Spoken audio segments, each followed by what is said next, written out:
আসসালামু আলাইকুম বন্ধুরা, আমরা এই মুহূর্তে আছি হবিগঞ্জ বানিয়াচং রোডে। কি বলবো ভাই, এত এত মধুর বাতাস, বাতাসের কি নাম দিব বলা যায় না, মানে বলতে পারছি না। মানে এই বড় দুপুরবেলা মাথার উপরে সূর্য, এই যে সূর্য মামা, আর এই শরীরের মধ্যে বাতাস প্রবাহিত হচ্ছে, পাশেই দুই দিকে পানি আপনারা দেখতে পাচ্ছেন। আর বানিয়াচং রোডটা অনেক সুন্দর, সাথে আছে বাতিজার রনি। বসন্তকাল না, তারপরে মনে হচ্ছে বসন্তের বাতাস। হ্যাঁ, বসন্তকাল না, তারপরে মনে হচ্ছে বসন্তের বাতাস, মানে বসন্তকালে বাতাস না। এই যে দেখেন পানি কত সৌন্দর্য লাগতেছে।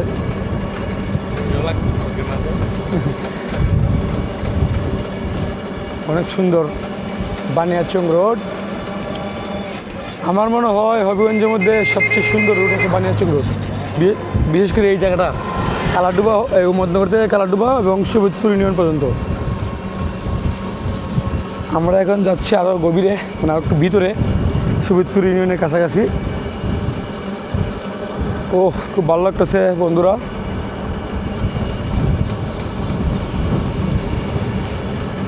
আমি কিন্তু পুরোদমে ফুল টাইম ব্লগার হয়ে গেছি, এখন উঠতে বসতে ব্লগ ভিডিও পাবেন।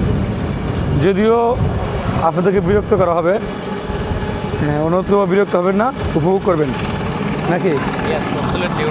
হ্যাঁ ঠিক আছে। আমার বাড়ি যাবে, ইংলিশ ভালো পারে, আমি no English, I no understand English না কি বলে, ইংলিশ বুঝি না।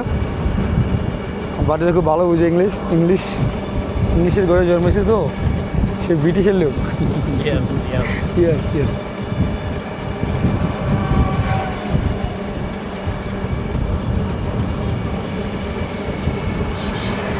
এই টাইমে বাতিজা না হয়ে যদি বাতিজার চাচি হতো আমার পাশে, ভালো লাগতো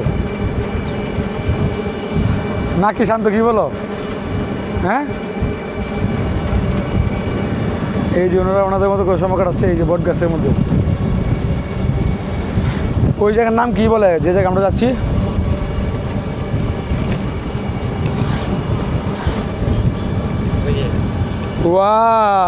অসাধারণ ভিউ, কী বলবো বন্ধুরা, আপনারা যদি নিজের চোখে দেখতেন তাহলে বুঝতে পারতেন কীরকম ভিউ। এখানে বাঁশ প্রসেসিং করা হচ্ছে, বাঁশগুলোকে সম্ভবত নিয়ে যাওয়া হবে। ও সম্ভবত কোনো বিলে দেওয়া হবে না? না, জালের ছুটি না তো।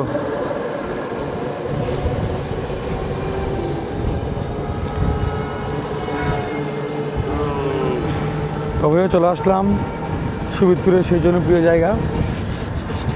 এখন এখানে ঘোরাঘুরি করবো, এখানে একটু পিক তুলবো, চুলগুলো ঠিক করে নেই। এই জায়গার নাম কি জানি না, তারপরও এখানে অনেকে আসে সবাইকে নিয়ে ঘুরতে, অনেকে আসে ফ্যামিলি নিয়ে, অনেকে গার্লফ্রেন্ড নিয়ে, বয়ফ্রেন্ড নিয়ে, আর আমি আসছি আমার বাচ্চাকে নিয়ে। বাতাসের চুলগুলো এলো হয়ে যাচ্ছে। দেখেন এই জায়গার নাম কি আমি নিজে জানি না। খুব সুন্দর একটা ভিউ। জানি না এই স্থাপনাটা কে তৈরি করেছে, উনাকে ধন্যবাদ, অসংখ্য ধন্যবাদ। এই দেখেন না, আরও বেশি ভালো লাগবে। আরো পানি তো জি, বেশি ভালো লাগতো। পানি যখন আমরা যখন দাঁড়িয়ে আছি, জি, এক হাত বা দুই হাত নিচে থাকতো, তাহলে ভালো লাগতো। ও আস্তে পানি বাড়বে তো, সামনে বর্ষা মরশুম বা বর্ষার সিজন বলতে পারেন, তখন আরও বেশি সুন্দর লাগবে।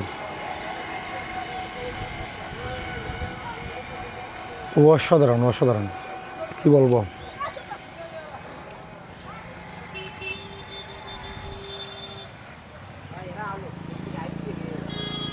Tata, bye bye.